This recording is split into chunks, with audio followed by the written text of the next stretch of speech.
میرا خیال ہے انگریزی میں ایک لفظ کہتے ہیں کہ گلاس ہاف فل یا گلاس ہاف ایمٹی، کہ گلاس پورا آدھا بھرا ہوا ہے یا آدھا خالی ہے. میرے حساب سے میں اس کو گلاس آدھا بھرا ہوا دیکھتا ہوں. اور اس کی وجوہات بھی ہیں.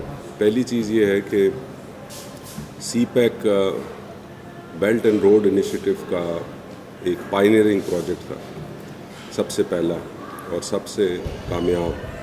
اور اگر آپ بیلٹ اینڈ روڈ فورم کی پروسیڈنگز کو دیکھیں اس سے آپ کو پتہ چلے گا کہ یہ پروجیکٹ سب سے کامیاب بھی رہا ہے.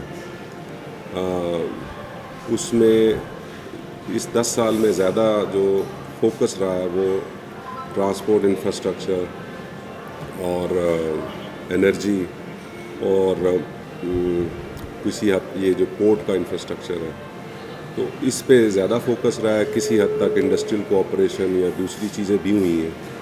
تو شروع میں جو اس کا آپ لوگوں کو پتہ ہے کہ شروع میں خیال تھا کہ 62 ارب ڈالر تک کی انویسٹمنٹ کا پوٹینشیل ہے. اس میں کوئی 25 سے 26 بلین کے جو ہے انویسٹمنٹ ہوئی ہے. تو مختلف طریقے ہیں اس کو دیکھنے کے. میرے حساب سے اگر آپ اس کے انفراسٹرکچر کو دیکھیں، آپ جو انرجی اور ٹرانسپورٹ کا انفراسٹرکچر ہے تو یہ کسی بھی انڈسٹریل جب آپ نے گروتھ کرنی ہوتی ہے، اکنامک گروتھ کو آگے بڑھانا ہوتا ہے، اس کے لیے دو بڑی ضروری چیزیں وہ ہو چکی ہیں اور اس وجہ سے بنیاد تیار ہے. اور نیکسٹ جو فیز ہے اس کے اندر جیسے آپ لوگوں کو پتہ ہے مختلف اس کے اندر پرائرٹیز ہے. انڈسٹریل کوآپریشن بھی ہے، ایگریکلچر کوآپریشن بھی ہے، انفارمیشن اینڈ کمیونیکیشن ٹیکنالوجیز وہ بھی ہیں، منرلس کی چیزیں بھی ہیں، بہت ساری چیزیں ہیں اس کے اندر. لیکن یہ بیس بڑی ضروری تھی کہ ہماری ایک جو ٹرانسپورٹ اور انرجی کی بیس ہے. اگر آپ کے پاس ایک جال نہیں ہے ٹرانسپورٹ کا یا پورٹ کا انفراسٹرکچر موجود نہیں ہے اور اس کے ساتھ بجلی اور یہ چیزیں موجود نہیں ہیں تو باقی انڈسٹری کا چلنا اور روزگار کے مواقع اور بڑھنا، کوئی بھی انڈسٹری پھر مزید چل نہیں سکتی. تو اس وجہ سے سر یہ ایک حقیقت ہے کہ کسی بھی ادارے کو چلانے کے لیے، اسپیشلی پورٹ جیسے بہت بڑے منصوبے کو چلانے کے لیے وہاں پر ٹیکنیکل لوگوں کی ضروری ہونا ہے. اس وقت ماشاءاللہ آپ چین میں متعین ہیں اور میرے ایک اندازے کے مطابق پاکستان میں 25 سے 27 ہزار بچے اسٹوڈنٹس وہاں پر پڑھتے ہیں اسکالرشپ، گورنمنٹ کی اسکالرشپ پر. اس میں چین کا بھی ہاتھ ہے، لیکن اس میں کوادر کا اتنے بندے نہیں ہیں، اتنے اسٹوڈنٹ نہیں ہیں جو کہ مستقبل میں اس پورٹ کو آپریٹ کرنے میں ان کا ہاتھ ہو یا کہ اس کا مدد ہو.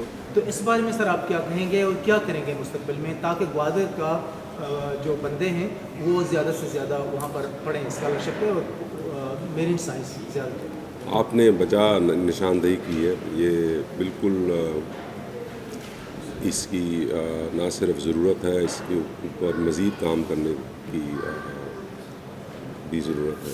اور میری سلسلے میں chairman Gwadar port authority in سے بھی بات ہوئی ہے اور وہ آلریڈی جو شاندونگ پروونس ہے وہاں پہ ایک انسٹیٹیوٹ ہے، ان کے ساتھ معاہدہ موجود ہے اور یہ اس مرحلے تک پہنچ چکا ہے کہ ادھر کچھ بچوں کو بھیجا جائے تاکہ کچھ عرصے کے لیے وہ ٹریننگ کریں، مختلف جو وہ والی ہنر اس کے اوپر ٹریننگ کریں جس کی یہاں پہ پورٹ سے ضرورت ہے. تو یہ ایک سلسلہ جو ہے یہ پہلے سے اس حد تک تو پہنچا ہے، لیکن اس کو پہلے مرحلے میں اس کو کامیاب کرنا ہے، دوسرے مرحلے میں اس کو بڑھانا ہے.